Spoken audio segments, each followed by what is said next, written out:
All right, folks. Once again, thank you for joining me. We're going to start our training now. I don't think it's recording. All right, so once again, my name is Glenn Thomas. This is my contact information on here. Feel free to reach out to me. Best number is 916-549-3506. You can, you're in the Bay Area, you want to call 510, you can do that, the 510-394-5610, or my fax. But here's the way, glenn.thomas@Elite NorCal. I try and answer emails, right away. So if you got any scenarios you want to run by me, feel free just to email them over. All right, this is one of the flyers that I put out for the HECM for Purchase. So we did a training on the purchase, how you can use a reverse mortgage to buy a home. This is some of the marketing that I'm doing for that with some of the realtors. I'm starting to do a lot of networking with a lot of realtors across the area, introducing them to this product. A lot of them didn't know about it, and it could be a great tool for some people. All right, so training schedule. I'm doing Kevin's favor right here. Mondays, the 10 o'clock weekly conference call with Robert Doe. We also have the life training from 6 to 7. On Tuesdays, we have our weekly mortgage training. And then on Tuesdays at 6:30, we have some life training. Wednesday is the round table for mortgages. We can bring in different scenarios and throw them and bounce them around to other loan officers. We have our solar call from 6 to 7. Here's a good one, the ERS Fast Start Real Estate Learning Course. So this is actual course to get your license in real estate. And from talking to Ishmael, it's a rolling training. So you don't have to start on a certain day. You can come in on any Wednesday, and that can start your 8 weeks for the course. Thursday is the leadership training. Starting them now really at 5 o'clock because there's round tables. So if you, from wherever division you're from, you can come in and bounce ideas and off other people and make recommendations. Career night, recruit. Then on the first and third Saturday, Toastmasters led by the fabulous Michael Andrews. And then we also, once again, a weekly 10 to 11:30 life training course. So that's the training calendar. And this is all on the Drive, Google Drive. All right, and this just tells you how to get to it, how you can find these videos. All the videos and the trainings are online. So if you don't have access to Google Drive, send an email over to Kevin or Diane, and they can get you access. All right, this is the training syllabus.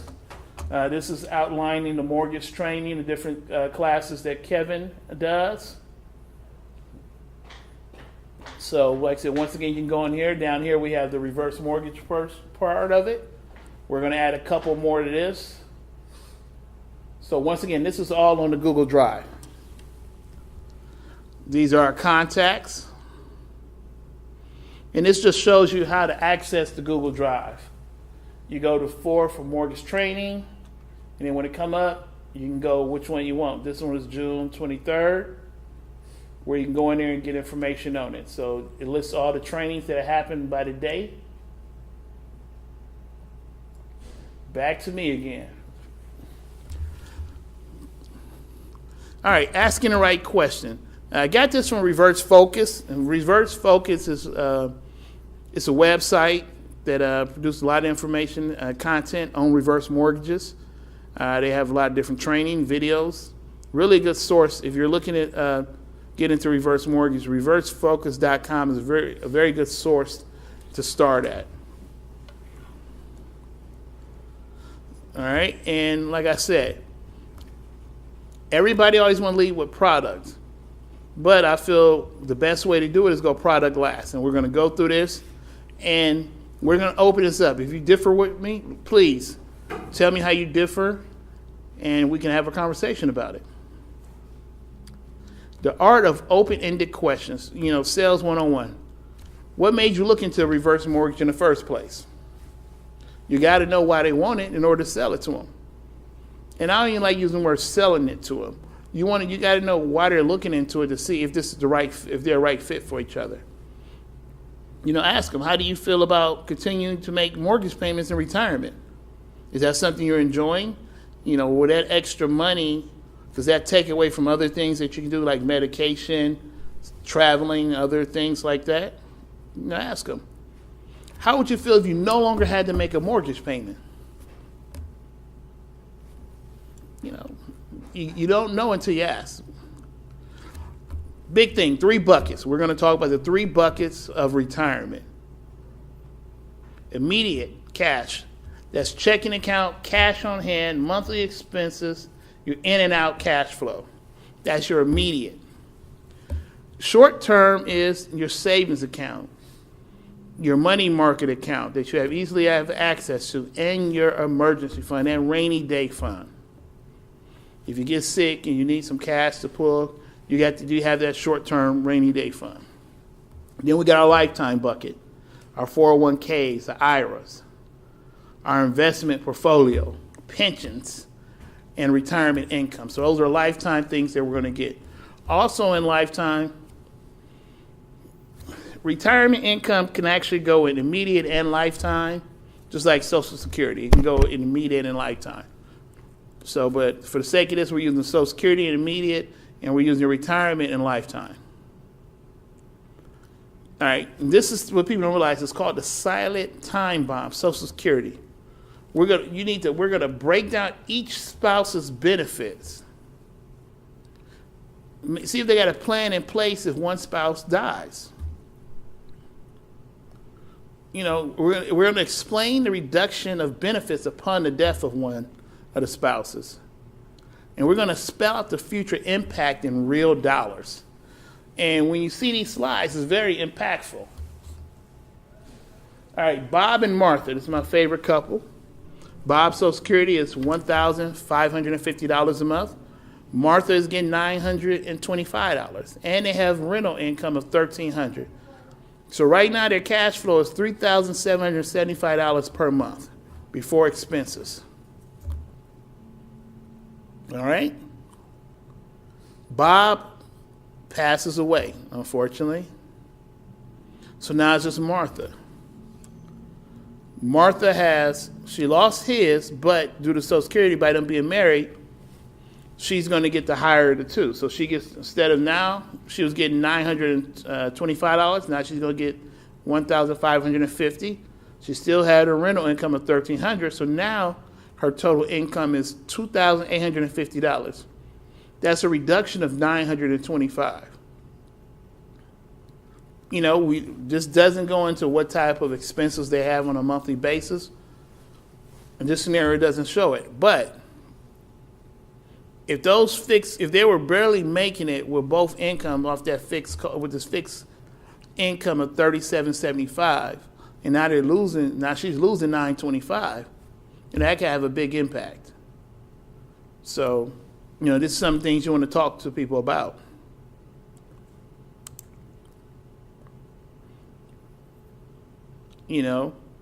Break down each of the spouse's benefits. Is a plan in place?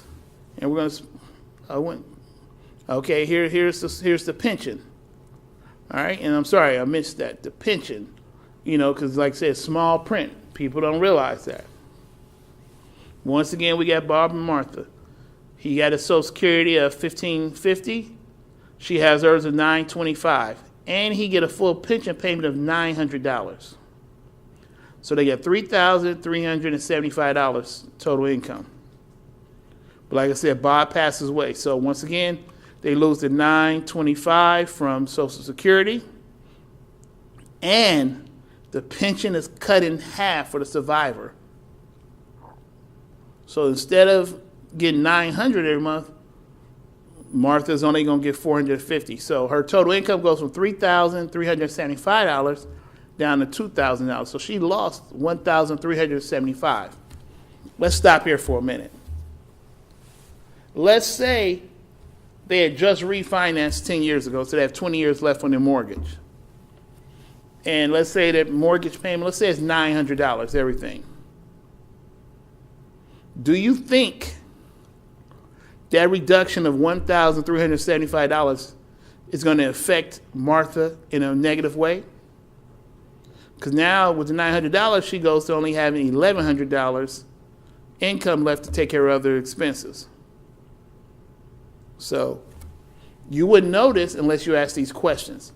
Because you can tell Martha, well, you can go with a reverse mortgage, or HECM, be good for you. She's like, I know, I don't want to do it. We're fine. I'm perfectly fine. I got income. I don't need it. But until you actually talk to them and have them look at their situation, they might not see it.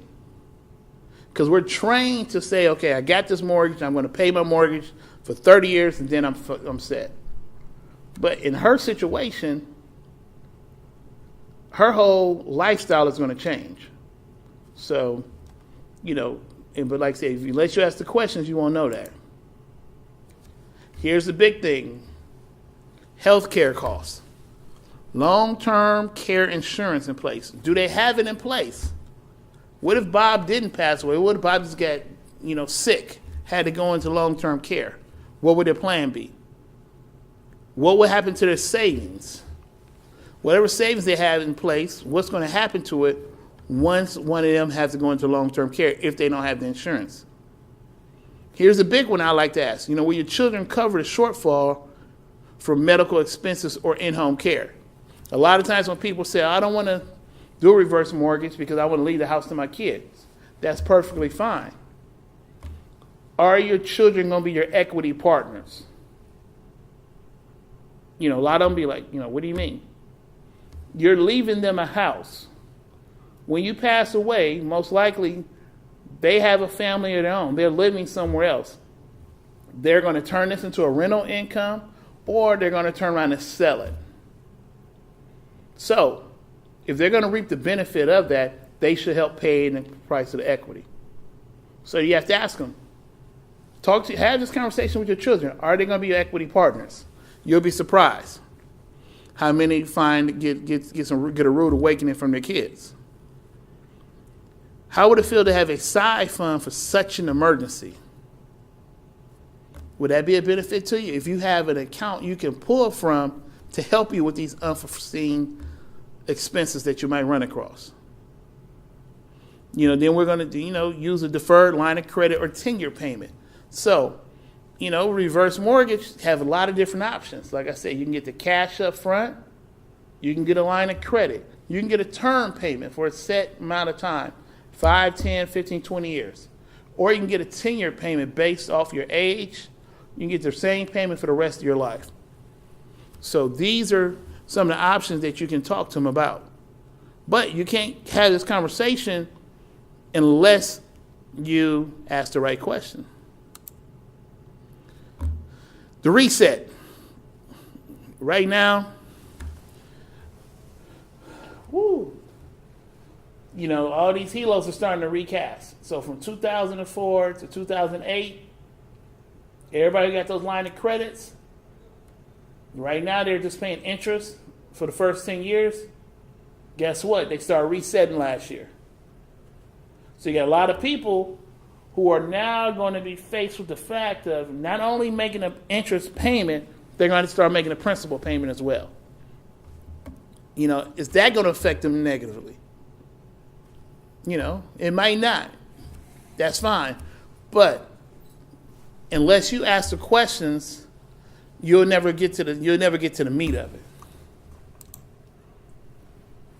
So here we go. HELOCs written between 2004 and 2008 due to recast. $208 billion in outstanding HELOCs. The interest-only payments are going to cease. So for the next 20 years is repayment of principal and interest for the next 20 years. So what you're going to see is a default on a lot of these HELOCs. It's going to shoot up because they can't make the payments. Just like when we had the whole mortgage meltdown, when we had those interest-only payments, that once, those 3 years was over of interest only, and then the principal kicked in, what happened? You're going to see increasing interest rates. So one thing, like I said, we're trying to partner with banks and brokers who don't offer reverse mortgages, who might have a client who are faced with this recast. They can't qualify for a regular mortgage. A reverse mortgage might be an answer to them. All right. Paying off debt. What assets are you going to use? Using the retirement accounts, unless you like paying taxes and losing your future income, that might not be the best option for everybody. So, what are you going to do? You're going to go back to work? If you have some rental properties, are you going to sell them off, or other assets that you might have? Once again, you're going to raise your savings and cash reserves. Those are the options that a lot of them are going to be faced with. Some of them are going to have these options, but a great many of them won't have these options. A lot of them won't have a retirement account that they can pull from, even though they're going to pay taxes on it. Some people won't have that option. Might not be able to go back to work. They might be sick. They might be caring for a partner. They might not have property to sell or other assets to sell off to pay for these debts that they're accruing. Quite honest, the baby boomers, they just don't have the savings and cash reserve to pull from. So convert to non-recourse, no monthly payment debt. What does that mean? Convert to non-recourse, no monthly payment debt. What does that mean? Here's an example. We got a 72-year-old borrower. House is $200,000. And so right now we're talking about an adjustable, okay? The expected rate is 4.75. Why is that important, 4.75? Because it's under the floor of 5.06. So, principal limit. So the most they can borrow is $115,000. So everything above that is their equity. So the $85,000 is equity preserved to pay for the interest over time. See right here? This is what we like, that appreciation. Remember, reverse mortgages does not share in the appreciation of the property. It only pays what is owed on the loan. So any appreciation goes to the estate or the borrower once they sell the home. All right, so we got the fees. Fees, FHA insurance, regular title, and origination fees. I have a question. Sure, okay. So would that be a downside of that reverse mortgage? Is that any equity in property would be not gained? Okay, the question was, would it be a downside of a reverse mortgage because any equity gained? What is that? Like any equity that's gained, you cannot capitalize on. It just goes to the borrower. You mean for the borrowers? Okay, I got you. The question is, any appreciation, is it going to be a negative for the borrower? Because let's say the house just skyrockets in value. They got all that appreciation and new equity, and they can't use it.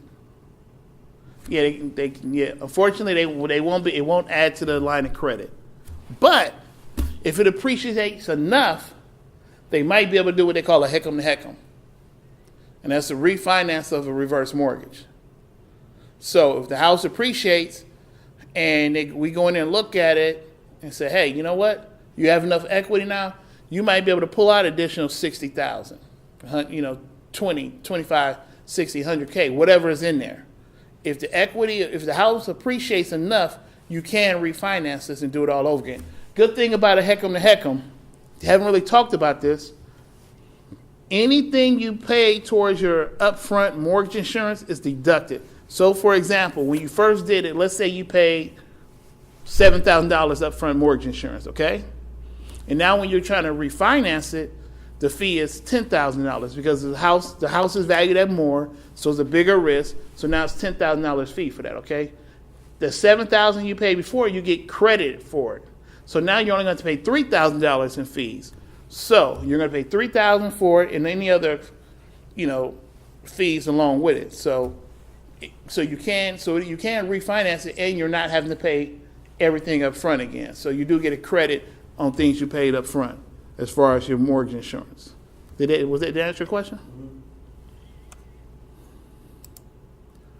The mortgage payoff. So this borrower, they're trying to get rid of that monthly payment. So right here, monthly cash payments that they can receive. So you see, the house,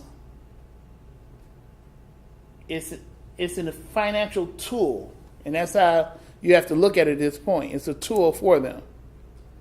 So interest accrued on the loan, right here. Right here, the credit line grows. Remember we talked about that. There's a line of credit that they can get, and it grows. So it does go up. Good thing about it, so whatever the interest rate is, 1.25 buffer towards it. So let's say the interest rate is 2.75. They're going to get a 4% growth on that money, on that line of credit.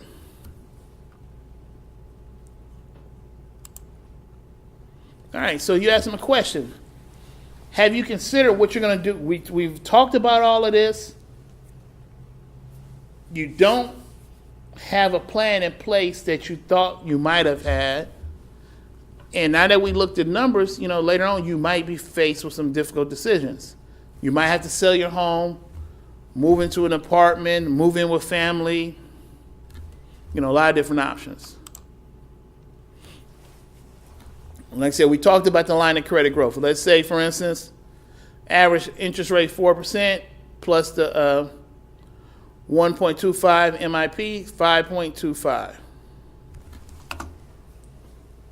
So let's say you start off in 2013, your line of credit is $145,000, and you just let it sit.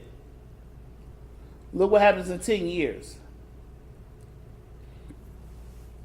You got over $100,000. So look at that. So you're getting a growth of about 5% every year. What other investment tools are going to give them that type of growth without the risk factor? Without having to pay fees to your financial planner or fees to the company that you have it in. So you just let the line of credit, and I tell them, hey, if you're not ready to pull it, that's fine. Get into the program now. Let's let it grow. That way, you're letting it grow over time, and you got that rainy day fund. So if something happens, you don't have to stress. You don't have to sit up there and say, okay, what am I going to do? I'm going to have to sell my home.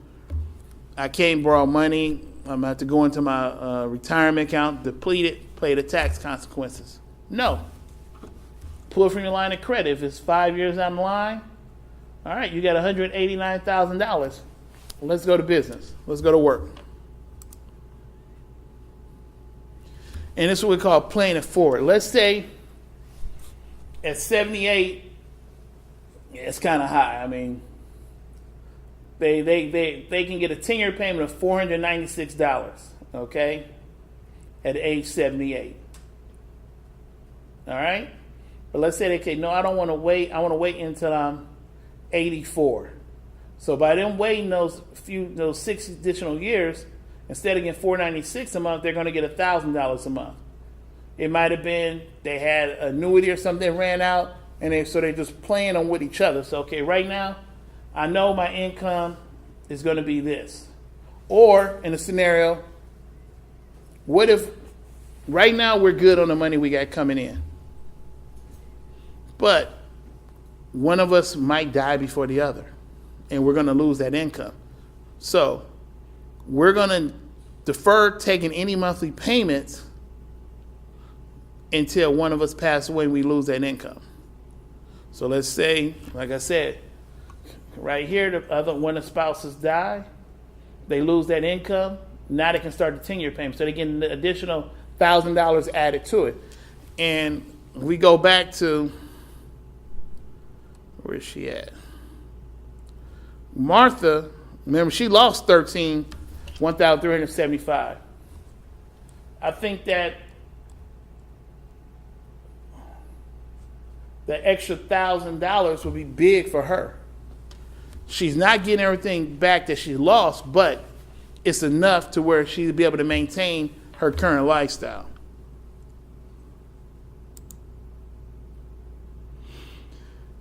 This is something I always like to ask people. What's more important to you? Equity security or income security? I like this chain around the house.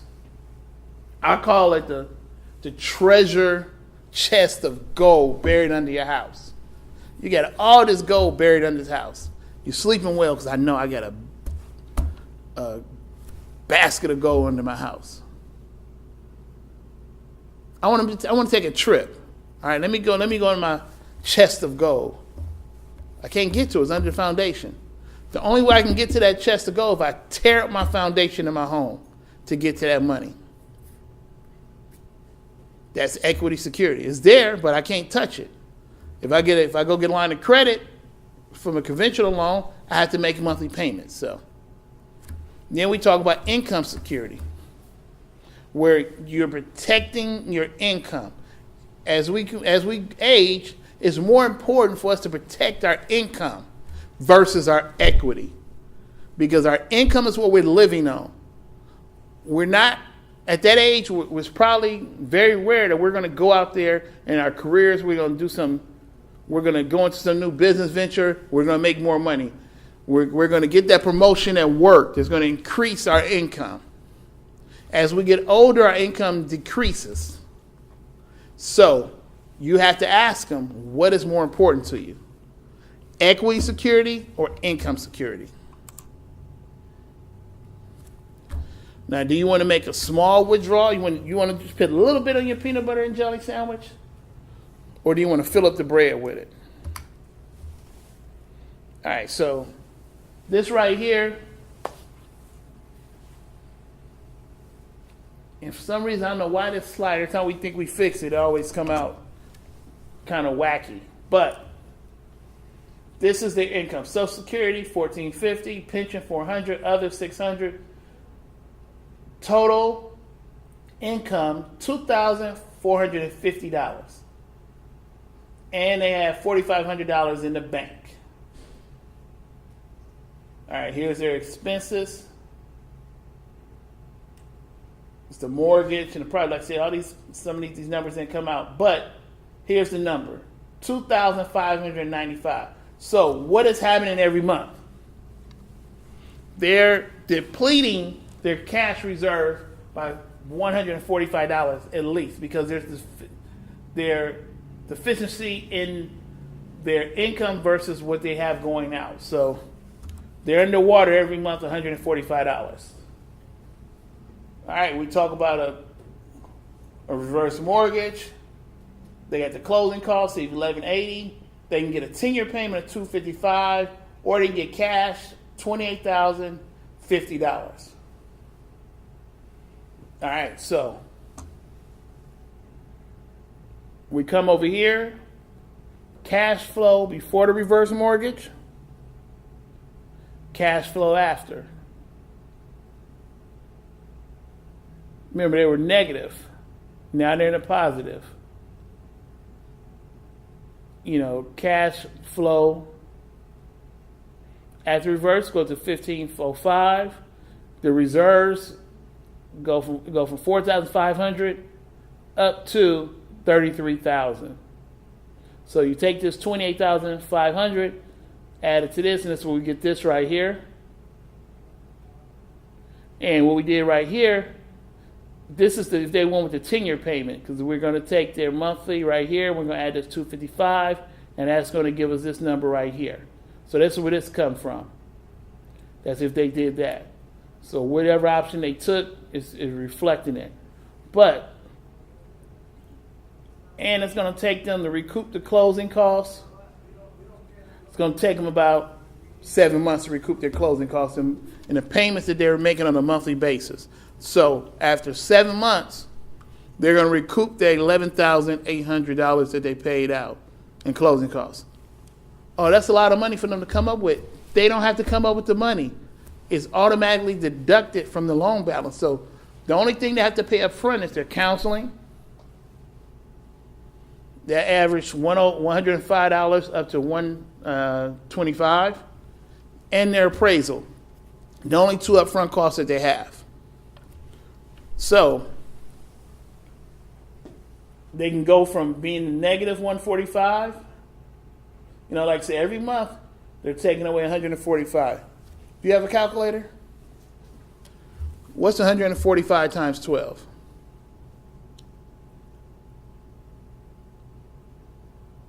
1,740. 1,740. Now we divide that into 4,500. Divide that by 4,000. Yeah. Well, let's see how long before they're going to deplete their savings. 0.38. Is that right? No, do 4,500. I'm sorry, 4,500 divided by whatever number you came up with. 45. Oh shit. What was the first one? 145 145 times 12. times 12. 1,740. Okay, 1,740. Now take 4,500 divided by 1,740.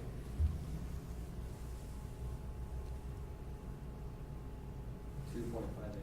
All right, within 2.58, 2.5 years, without having any unexpected expenses, they're going to deplete their savings after 2.5 years on the current plan that they're on. Pretty scary, huh?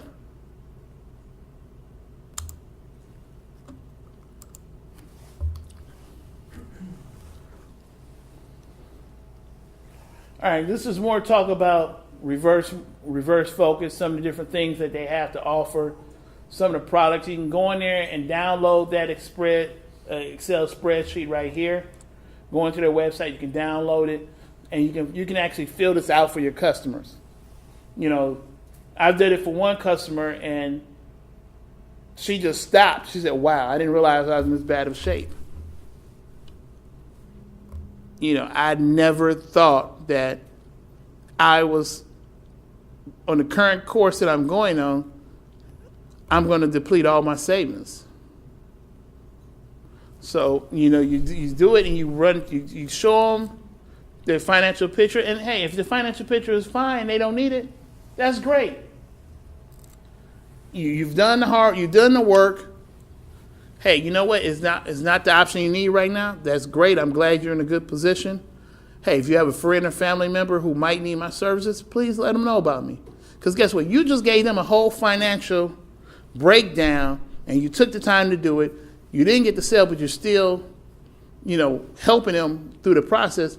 They're going to feel comfortable introducing you to other people. You open up a new referral base.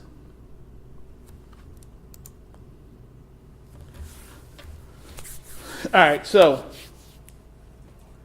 the portfolio, the good market.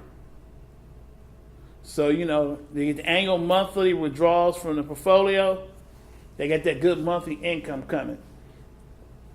But what just happened a couple weeks ago when China had an issue over there? What did it do to our stock market? How much? It just dropped dramatically overnight. How much money was lost in 401ks on that day? How much money in different retirement accounts were lost? 1.2. 1.2 billion? Yeah.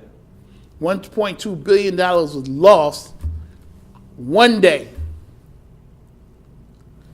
Or I started out at MCI way back in the day. MCI was a very healthy company. I left right when they got bought by WorldCom. And had my 401k over there. The stock was good. I mean, it was like, woo, our stock was over $110. It started out like low 20s, maybe high teens. So I was like, man, this is good. It went from I'll never forget, it went from $120 to nothing. You couldn't sell it because there was so much fraud with WorldCom. I was young. I didn't have as much up in there as other people I know who have been with the company for years. But I know, you remember the whole Enron thing and all that. A lot of people lost a lot of money. A lot of those people still haven't made up that money they lost. So this, you got to definitely give them another option. So if it's a down market, they need to make withdrawals. They got to make it from. They can make it from the HECM line of credit, and then they don't have to withdraw money on here. They can keep everything in there and let it rebound. So when it rebounds, they haven't withdrawn anything from there, so they have more of a balance. So when it rebounds, whatever shares they have, they're going to rebound up there with it. So what they do is they have that option and go through a line of credit.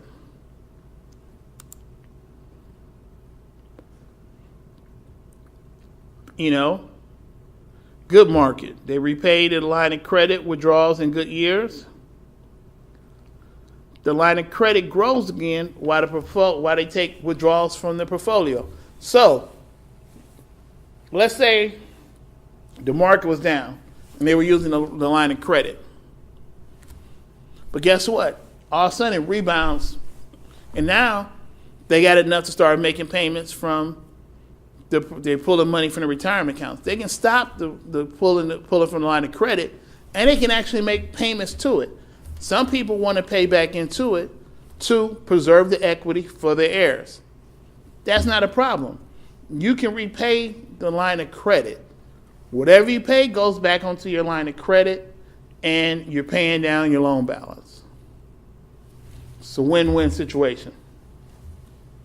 Do I recommend making payments on it? No. That money would be better suited getting some type of insurance plan to cover the mortgage. Because once again, why put money into that the equity when you can just get a insurance policy which is tax-free? The heirs get it tax-free. They don't have to pay the taxes on it. But once again, I don't sell insurance. Please consult your tax professional, your insurance professional about those type of questions.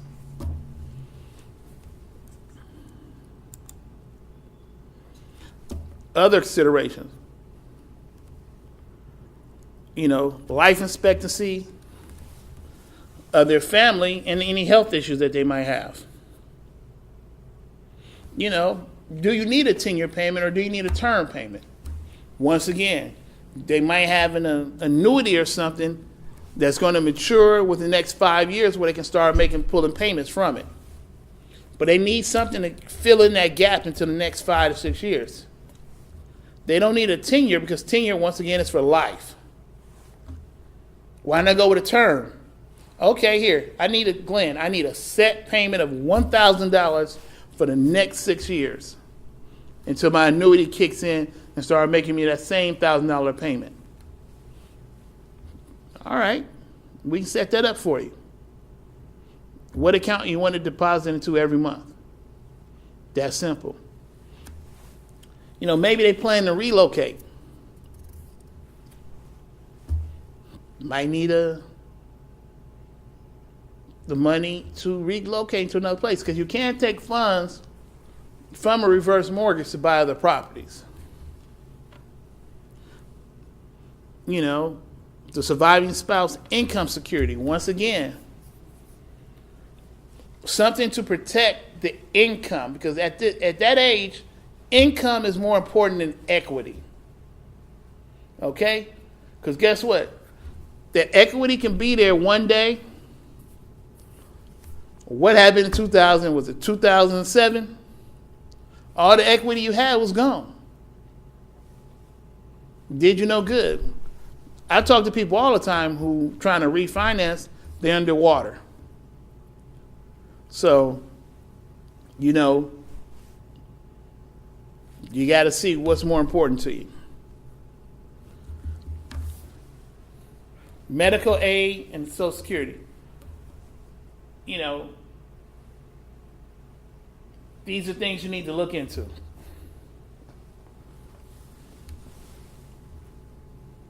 Or something to consider when you're having these conversations, or they need to consider. All right, we're getting close to the end of it. Let me open up for questions, okay? I've been just rambling off. Anybody have any questions for me?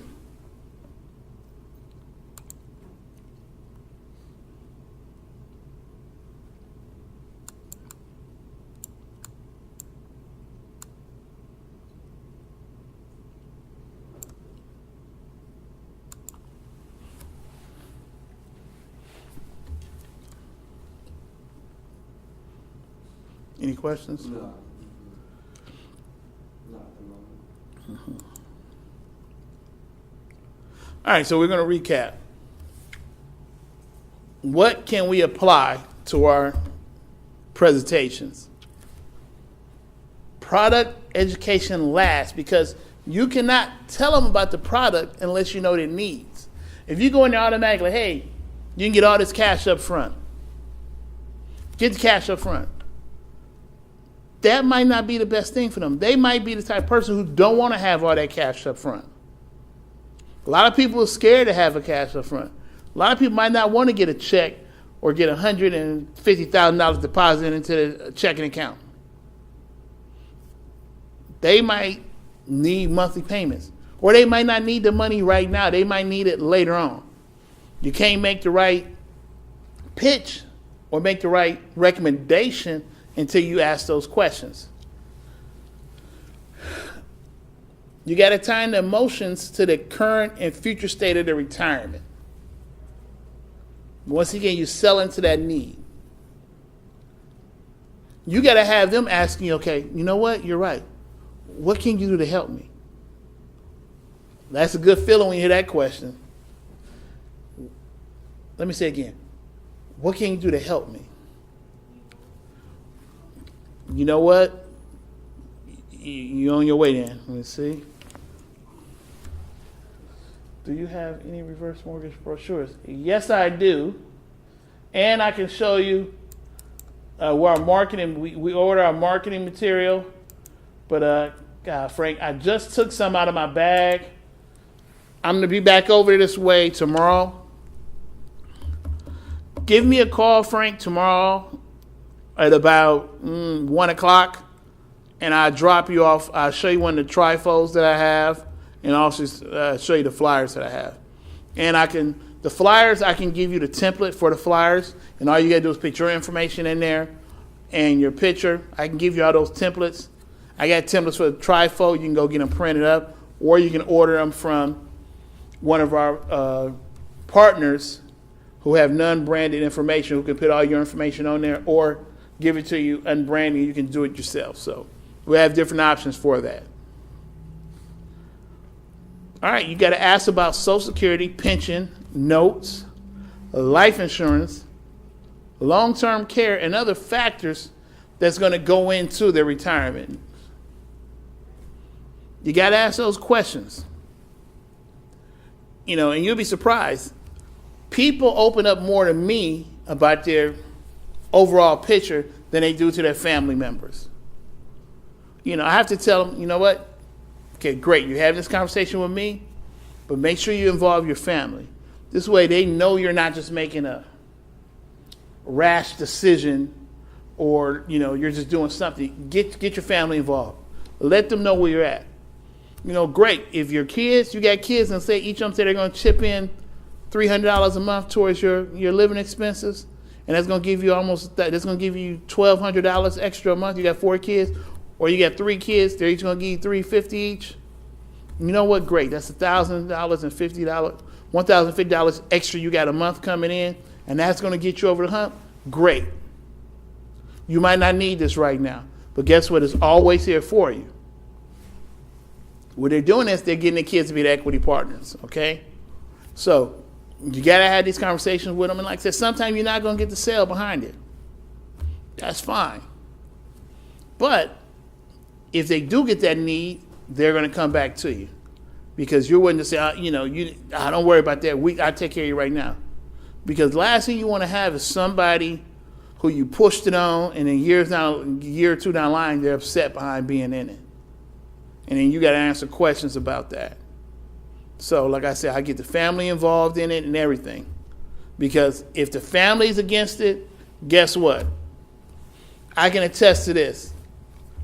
Had a loan, did everything, took it all the way up to closing. The day before she was about to sign her loan paper, her sister and brother-in-law came in. Oh, don't do that, don't do that. We'll help you out. And I don't want to do it now. They don't think it's a good idea. Her kids and everything was bought into it, but I didn't know her sister had that big of influence on her. You know, but live and learn. But like I said, I did try and get her kids involved in it. What was her reasoning for persuading her not to? To be quite honest, I think they wanted to steal her equity.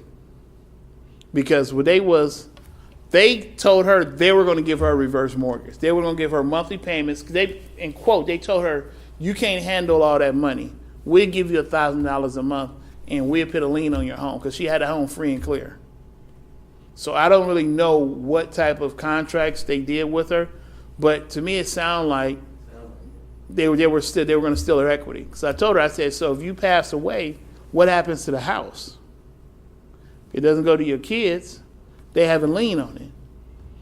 What type of, and the thing when the red flags really went up, oh, his attorney's going to draw up everything for me.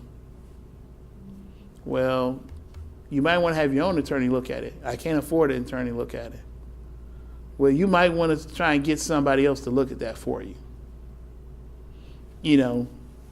Offer to help her, but at that point, I think she was more embarrassed that she canceled at the last minute.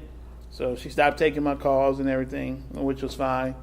But, I think in the long run, I think her family or the brother, because I spoke to him, and her brother-in-law, I spoke to him, and he really had that vibe to where he was looking at what's in it for me.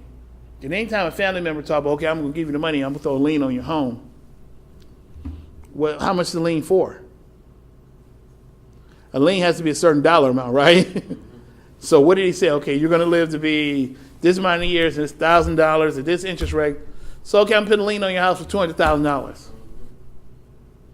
But you don't get $200,000. But guess what? He still got a lien on your house for $200,000. So as I'm saying, get everybody involved. All right, so you guys, that was a pretty quick one, because like I said, we didn't talk about product, we talked about positioning it. So I'm going to open it up to any questions that you might have. Like I said, Frank, make sure you get with me. I can show you different brochures and everything, any marketing material you want. Other good news, we got for our BRE partners, like I said, we now have lenders on both the DBO and BRE side, so you don't have to come over to DBO to do a reverse mortgage. We do have lenders on that side that can do it for you.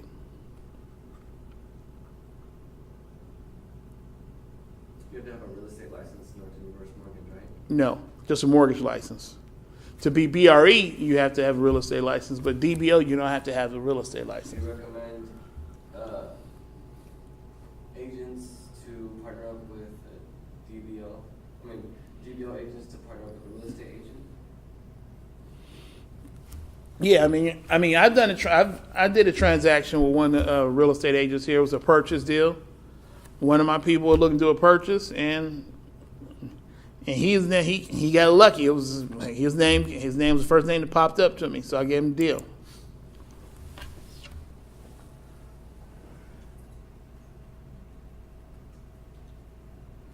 Woo, the negative residual income.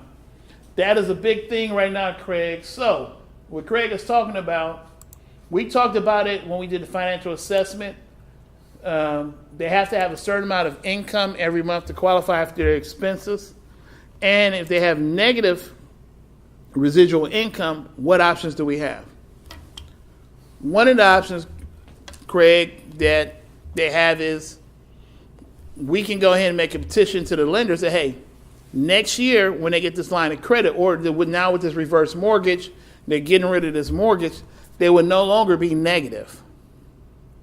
So by us removing this mortgage from them, Now they won't be negative residual income.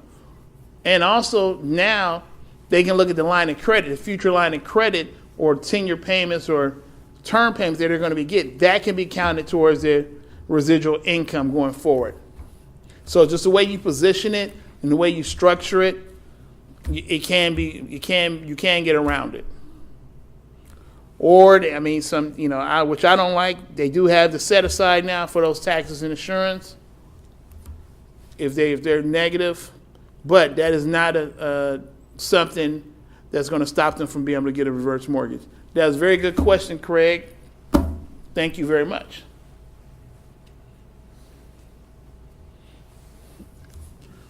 All right, any other questions?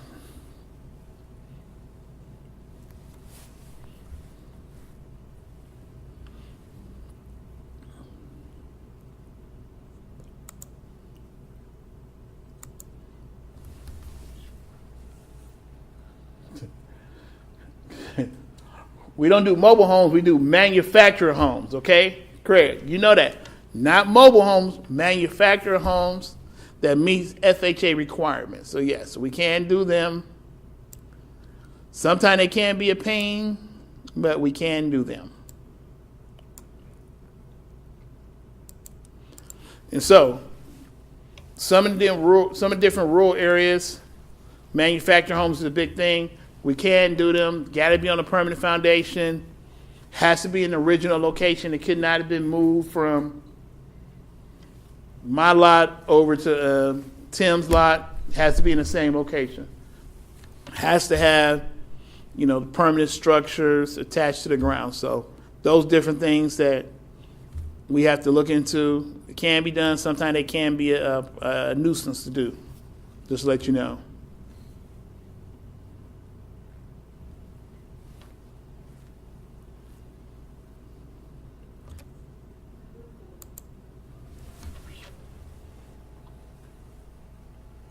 Yes, we do have jumbo loans.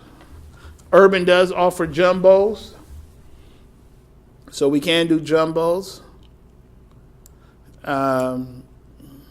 Jumbo's a little different. With the jumbo loans, we have to pretty much get them pre-qualified. We have to go ahead and get all the information, submit it. We get a quote back from Urban. We have to get a quote from them because it's proprietary information, so we don't know the lending limits that they have. They supply all that to us. So we send that over to them. They say, okay, yay or nay, this will work. Then we have to go ahead and do it. With a jumbo loan, they hold the loan themselves, so they don't sell it to if they don't sell it, they hold it themselves. 2 appraisals are needed on a jumbo, and 2 counselings are also needed on a jumbo. So we do have jumbos available. So if you got somebody with that home of almost $2 million, they want to do a reverse mortgage, they got a high mortgage payment they want to get rid of, we can do it. The lending limit's a little lower than the regular one because they don't have the mortgage insurance. So since they have the mortgage insurance, the interest rate is a little bit higher as well. So, any scenarios you got on the jumbo, run it by me. We can send it over to the lender that does them and see what they say. And like I said, the AAG rep, she keeps saying they're coming out with their jumbo, and their jumbo is supposed to be so much better than Urban. So we'll see. No, no reverse leads are in there. It's only for only for forward. They do offer forward leads up in there and real estate leads, but no reverse leads. Haven't found a platform. We buy them, but we haven't found a platform where, it comes through there. I forgot, what is the other program we use? Because I talked to the AE. Right now, reverse isn't in the near future for them to be able to send them through it. So, unfortunately, no reverse on that system.